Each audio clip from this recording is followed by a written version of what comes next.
Hello, good day. Welcome to VerftetPOD, our podcast where we talk about fitness and anything in our community. Today we'll bring you some news since the last time we met, and we will also talk about 100 words of health.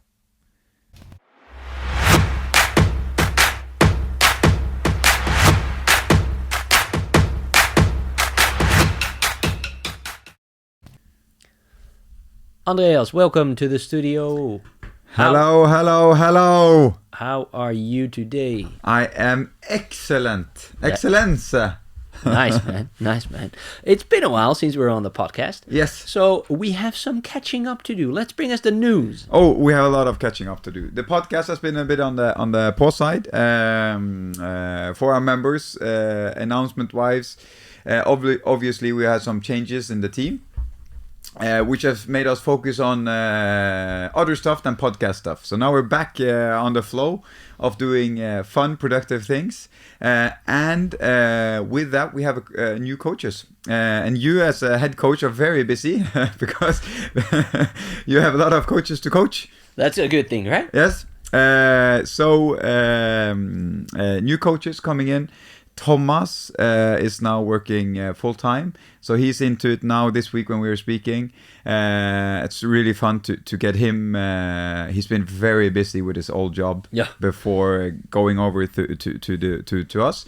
So I think also he's very happy with having his focus and being here 100% with us. Could you elaborate on that a little bit? Because Thomas worked as an engineer for almost 20 years. Right? Yes. How did he end up in our box? Thomas has done CrossFit for longer than me, 10 years. And he's been a member for a long time, and we've kind of searched out we're looking for people, and he's shown the interest a little bit before, and we had a little chat before, and then he showed interest second time. It's like, okay, this guy is really interested. We had a lot of conversations, and it turned out to him going from engineer for 20 years to CrossFit coach. Full career switch. That's super cool to see. We're going to talk about some of the subjects today. Yeah. So that's super cool. We have Helena, which also has been a coach before, but coming over to us with CrossFit, that's a bit new. But a lot of stuff that is already very normal to her. Yep. And we have Margrethe that's coming in 1st of June. So our team is doing a lot of team building, getting the team back up, and I am very positive and energized for the new team, and very hopeful that we're going to do a lot of cool stuff together. Yeah, cool people, cool stuff. Yes. All right.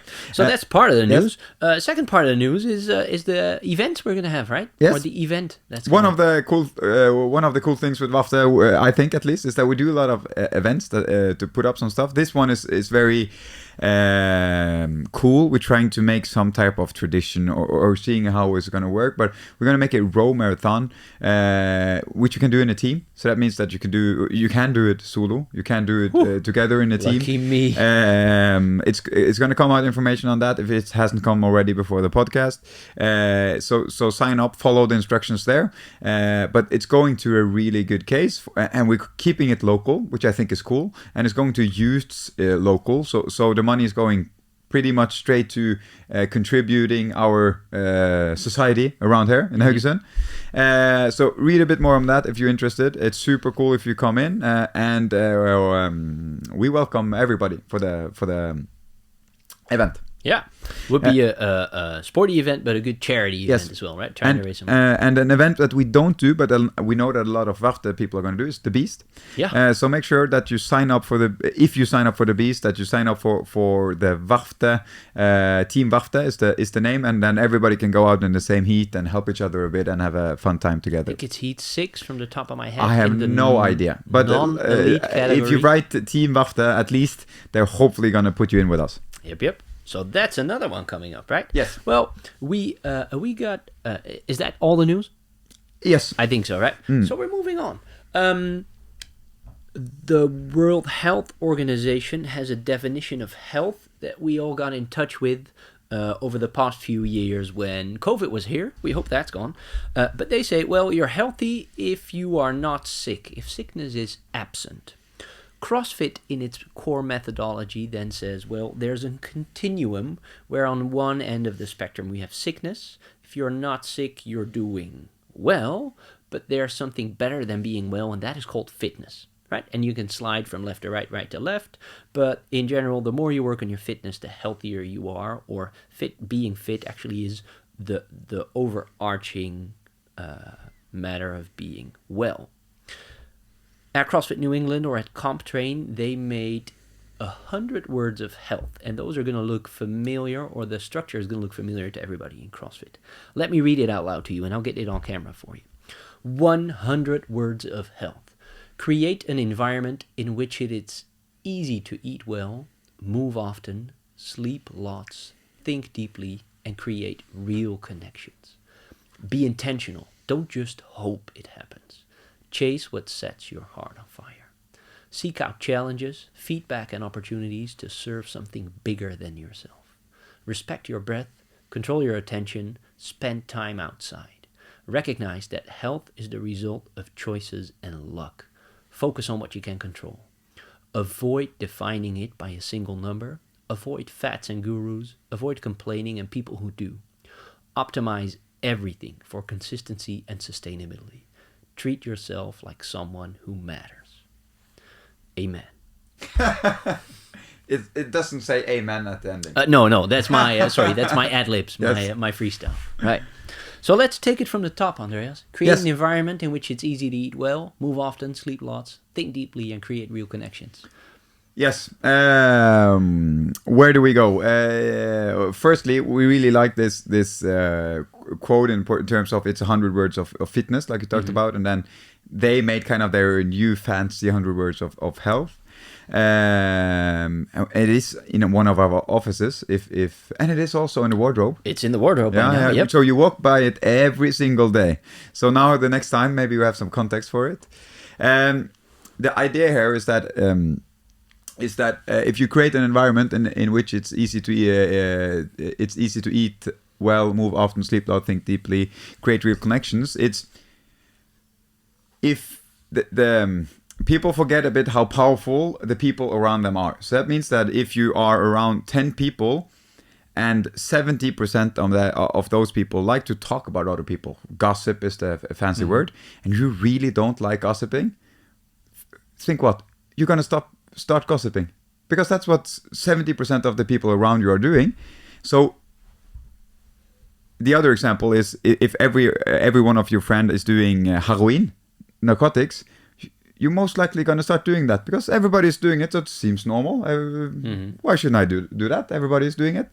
And on the other side here, or maybe on the side that our members can relate, if the person you're sharing your life with doesn't think training is any fun, why should I train? I like to go to work and I like to go home and watch Netflix. Every time you are going out to go train, why are you leaving me? I'm here. Is that more important than me? So the whole idea is here that the people you choose to be around is going to help you, it's going to hold you accountable for who you're going to be. And if you're together with someone that loves to train and you also love to train, it's on the other side. You sit in the couch and you're like, weren't you supposed to train today, Tadeusz? Yes, but I like that. No, come on. Go train. That's what we agreed on. And then that person holds you accountable for doing what you really like to do. So, summarize up. The people you are around, the 10 people, if you look at the 10 people closest to you, you can almost look yourself a bit in the mirror. So, that's what I take out of that. Yeah. What do you take out of it? Well, if we look at the CrossFit box, right, that is by definition the environment Fantastic in example. which it's Yes. easy to move often. And I think people look at you weirdly if you show up on a regular Tuesday afternoon with a big burger in your hand there. Yeah. But don't look that weirdly if you have prepared a nutritious meal. So for me, the CrossFit box and the CrossFit community is a big part of this, right? We think it's normal to do a hard workout. You know how many people are out there that think we are crazy by doing stuff like this? 95. Percent. At least. Yes. Yeah. So for me, the CrossFit box is there, and then the translation from in the box outside the box is the sleep and the thinking deeply and the create real connections, right? I can 100% say now, we've been here in Norway for 9 months, right? I would not have known the people I know now, and I would not have known them at the level I know them now, made the connections I have now, without CrossFit Werftet, period. Now, part of that is because I moved to Norway to work at CrossFit Werftet, but another part is the environment in there is different than it is out in the wild, on the street. If I woke up to a random person here in Haraldsgate and started a story, hey, what's your name? My name is Thaddeus and I'm from the Netherlands. They look at me really funny. Yes. Trust me, I tried. Yes. At least once. At least one. Right? It didn't work? No, didn't work. He's not my friend. No. It's not your friend anymore. But I'm telling you that because apparently when we do part of this, we create an upward spiral where creating connections, eating well, moving, thinking, sleeping also joins it. And that's all good stuff, right? Yes, and I think you're 100% on target with CrossFit. One of the example I'm usually using in my intro conversations is also one of the magic behind CrossFit is this. It's super normal to do high intensity workout, which is really hard. So if you have 13 other people doing the same thing, it's natural to continue. It's natural to keep up. And it's also, CrossFit is, okay, we're putting on some music, gets energy going. We have a clock that holds you accountable. You have other members that hold you accountable. You have a coach that holds you accountable. If you're in your living room with a dumbbell and you're halfway to a 20-minute AMRAP, you're like, oh, this is good enough. I've done my sweat today. Yeah. So CrossFit is doing this fantastically, but you can also do it in your life in other terms to create that snowball falling even faster. Yeah. So I think you're the best person in the world to ask this to. How do you chase what sets your hearts on fire? We're at the second part. Yes. Right? Be intentional. Don't just hope it happens. Chase what sets your heart on fire. Well, let's see where we can start. The thing here is that if you do something that sets your heart on fire, that means that do something that's get you up in the morning. On Sunday night, you think Monday is the morning tomorrow. Let's go. If you look at your life reflective wise, so if you're at your deathbed looking back, I think you're gonna have think that you have a lot of more valuable life than going every day, 8 o'clock in the morning, 4 o'clock, hate it. You're only looking for your vacations. You're not having any fun at all. And I think Norway is the great country to take risk and to take opportunities to, like, the worst thing that happens is that you go to NAV and NAV is going to pay you pretty much. So be intentional. Don't just hope it happens. I know a lot of people around me are looking for the boss to come over to them and say, here's your new dream job. Well, buddy, it's not going to happen. No. Like my work, nobody has given me anything. No. I have a fantastic job that I can do every single day, and it not come for free. I made it from the ground up, and I think people don't have to be entrepreneurs. They don't have to do anything like that. But if you don't go over to your boss and say this is what I really like in my life. This is my future. This is where I want to go. It's not gonna. Don't just hope it happen. Be intentional. Do something about it. And we all procrastinate, right? We all think about stuff and then think about it a lot, and do a little. Right? It's not that you never procrastinate. It's if it's the one thing that sets your heart on fire, go. Yes. Do it, right? So in our box, and especially in our team, we are then pretty big on seeking out challenges. That's for the members and the team. But finding feedback, also coaches to the members, we're on top and all over them. And then opportunities to serve something bigger than yourself, right? I think every single coach in the world is not a coach because they like to coach so much. No. They get the boost, they get the good feels from helping other people achieve success. Oh, it's fantastic. And that's parenting 101, which I've just gotten into now, 8 months into it. And it's fantastic. You have a lot more experience than me in that area. But we talked about it with Morten also in terms of youth doing sports, learning that, it's not only about me, it's about more than me. This football team does not work if it's only me. We are a team. We do this together. Seek out challenges, which you say that in CrossFit, which we do. we do stuff that is challenging, and CrossFit is learning us a bit that in terms of, oh, you're bad at your back squats, that means that we're probably going to do it again. And if you do your own training at a Globo gym, you're like, I was bad at this, I don't want to do this again. No. I think for me, the biggest point out of this sentence is feedback. I try really hard for myself to use a lot of time and energy on feedback that comes from people with a good heart. So that means it's different type of feedback. It's feedback from the douchebag that hates you. I don't really listen much to that feedback. But it's feedback from people who really care about you and say something from a good heart. And if they say something from a good heart, the immediate reaction is somebody is shooting you, you shoot back. Mm-hmm. But if you really you're get defensive. You're defensive. But the real, I think, human growth, if that's a word, for me personally, is finding out what I'm not that good at and getting better at that. What I'm already pretty good at, I of course can get better at.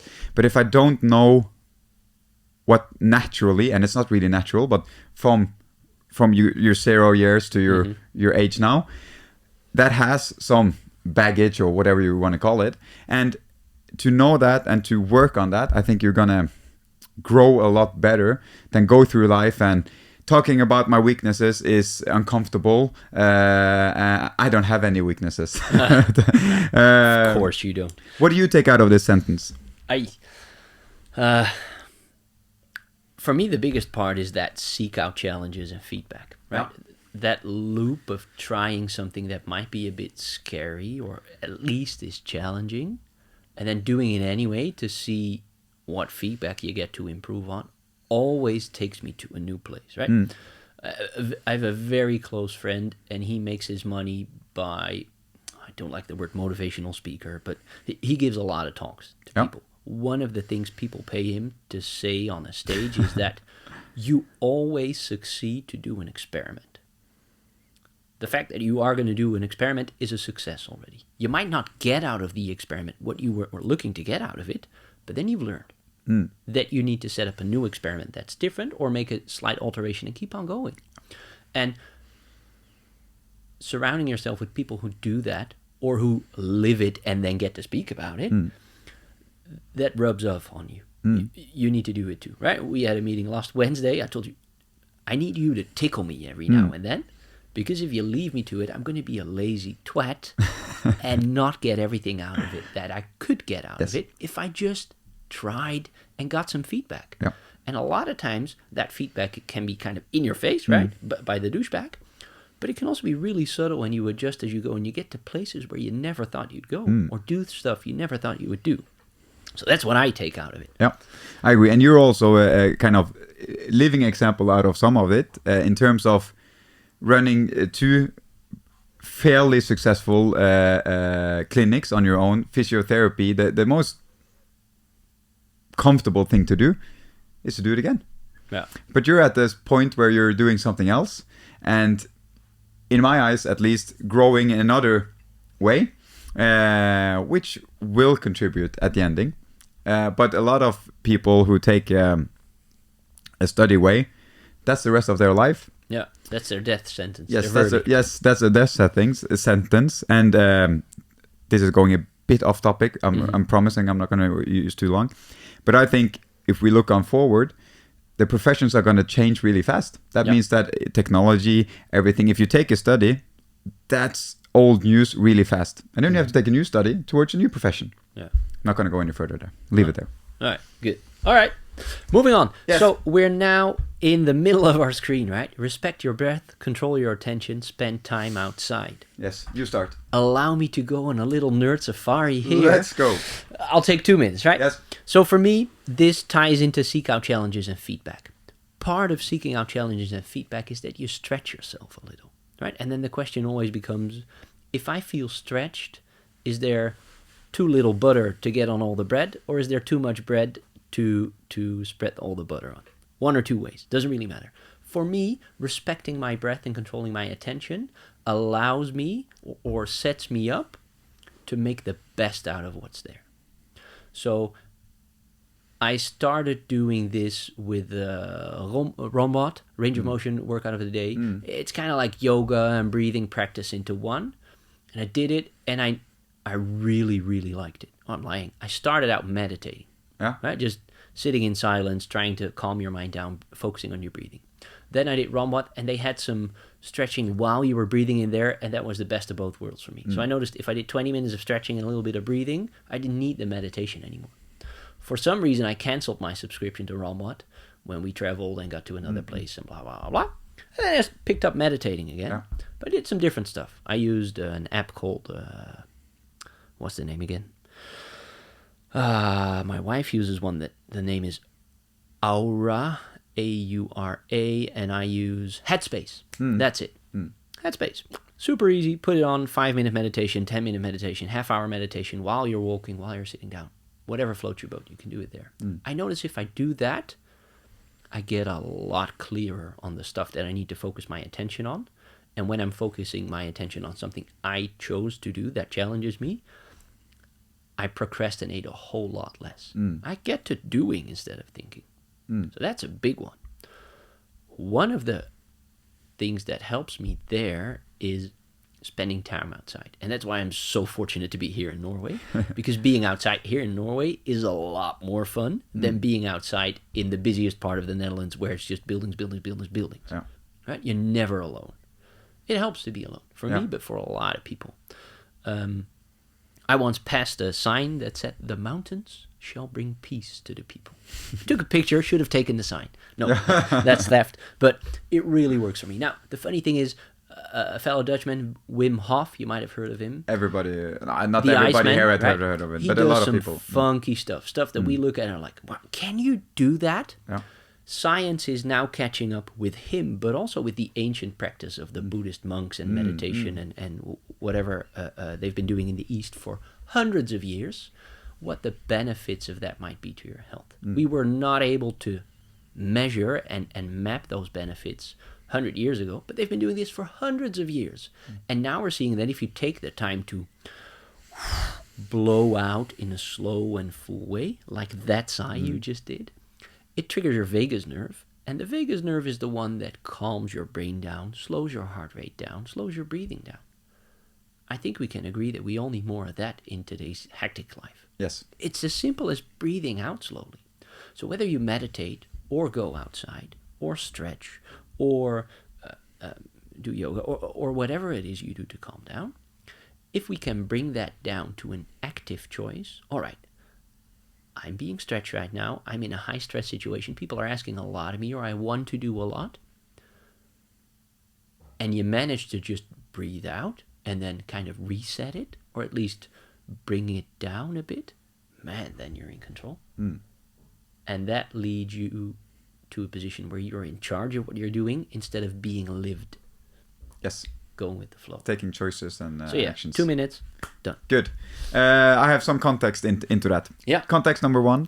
I think it's important for our listeners, and that's why we had a quiz, which I put in. How old is Homo sapiens? Yeah. And it's a reason for doing that. I'm using that example a lot in my I conversations. nailed it because I said 2011, and that's exactly the year the book was published. Yes, that's correct. That was not my intention. Homo sapiens, they found pieces from Homo sapiens 300,000 years. 200,000 years is the modern Homo sapien. That means if we take 300,000 and we take that down by 2,000, we're at 298,000 years. So that means 99.9% we don't have any history about. I do the... And you mean you don't know what happened? Yeah, like we don't know much about it. We think some, but a lot of that is kind of our design. 99.9% is a design we don't know anything about. We know a lot about 0.1. Yeah. And all the things that you talk about right now, we need to understand that that's behov is the Norwegian word. That's what's the English word for behov? Need. I think. Need, yeah, that's correct. That's needs that we, like humans have need to be active. Yeah. We have need to build relation, to have someone around us, and we have need to be able to calm down. Like we hunt a lion, and then we go back and we relax. And we don't wake up to somebody a ringer ringing. No, we wake up when we want to. And then on the other side, we go out, try to find a lion. We come back. We didn't find a lion. We have to get hungry. Wow. It's not dangerous. We go out the other day. We try again. So context here is that we have a design that we need to kind of, I think CrossFit is doing perfectly in terms of we're moving in a natural type of way. We're running, we're squatting, we're pulling. We're not isolating triceps. So I think that's one of the context I want to bring in. The other side, control your attention. I'm going to be very quick about is I think a lot of people are doing that wrongly in terms of you have so and so much attention. Everybody has 168 hours a week. And I feel a lot of people are trying to do too much. That means they're going to be the best parents in the world. They're going to also be the best friend to at least 5 people. And then they're going to do CrossFit. They're going to do paddle. They're going to do tennis. They're going to do squash and some football with some friends. And then they have to going to drink beer 2 times. And where I'm going is Michael Jordan. Everybody knows Michael Jordan. He had one attention.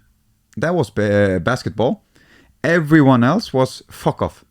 That means family, that means friends, that means everything. He did some casino, of course, 1 week out of the year. But on the other side, it was basketball. That's it. And we can all know where he's gone. I don't think we should strive to be Michael Jordan, but I think everybody can take a step back and see what's my 4 or 5 focus points. Where goes my attention? Because I think you're going to get a lot further in your career or as a family man. Because a lot of people say, like, yeah, I'm used to that example. It's really important for me to be a family man. So I'm going to do Ironman. Well, if you're going to do Ironman, it's not really important for you to be a family man because you're going to train a lot more than you do if you do CrossFit. That's what I want to say. Yep. All right. Moving on. Recognize that health is the result of choices and luck. Focus on what you can control. Now, the choice of working out, the choice of eating well, the choice of sleeping enough, the choice to do something about your mental state, all right, that's yours. But a part of it is luck, right? Dan John has a quote on the wall in our lifting room. Dan John wrote another piece, and that's kind of his signature almost. He throws it around everywhere. In there, it says, when in regards to choices, right? Wear your seatbelt, don't smoke, floss your teeth. Those are 3 pretty simple things you can do. If you get in a car crash, you're wearing your seatbelt, you're probably better off. If you want to live a long, healthy life and you don't smoke or snooze, you're probably better off. If you floss your teeth, you take a little bit of extra care, you're probably going to prevent some serious problems there. It's that simple. It's that simple. Now, there's a part of luck in there as well, right? If you forget to wear your seatbelt or you don't do it, but you don't have a car crash, you can still get away with it. But there's some stuff outside of your control. Making that distinction, what you can control, what's in your direct influence and what's not, makes it a lot easier. And that ties back into the attention, right? Yes. I do not control what that one guy at Holtzgata told me after I said, "Hi, my name is Tadeusz and I'm from the Netherlands." Yes. But I tried. I agree. And I think if we look into biological age, and we look into kind of the how old are you really? All new science shows that it's what you have to eat well, or you also have to move a little bit, or you have to rewind, and we see that kind of choices, which is the word here, is actually very, very valuable. And it is actually a fact that if you're 70, you can be 50. Yep.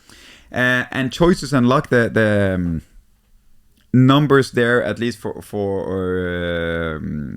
a ish number, is that if you look at biological health, is around 80% is your choices, around 20% is luck. So it's 20%, that's a lot. A fun fact there can be if you go quickly through when you get your the Norwegian word is pubertet. Yeah. Puberty. When you get your puberty, if that happens a bit fast, we see that your lifespan is going to go a bit faster, maybe. So you can be on the side and like, I was the first one through, I'm going to die early. Or you can do a lot of choices which are gonna keep you moving on forward. We also see with new science that, okay, if you smoke, that's around 20 years of your life. Gone. That's like, it's a lot. And then we can question what the quality is for the other years of your life, right? Yes. Yeah. That's 100% correct. And so, yes, choices. Yes, you can get cancer tomorrow. You can do a lot of stuff. Mm-hmm. But like a lot of our listeners already know, so you can't take care of your health. And my money is at least at 80% ish. Of course, it divides from person to person, and it's always this and that. We can control our choices. We can control what we do, but a lot of stuff we cannot control. Right. And we should not maybe use some attention on. So you started out by lifestyle habits, right? And that is avoiding the fads and gurus. Yes. It's been around. My grandma's been telling me for years that I need to eat my veggies, right? Yes. And your grandma probably did the same. Yes. So thereby, if it's lifestyle choices and it all combining together, we're not defining it by one single number. It's not just my heart rate. It's more than that.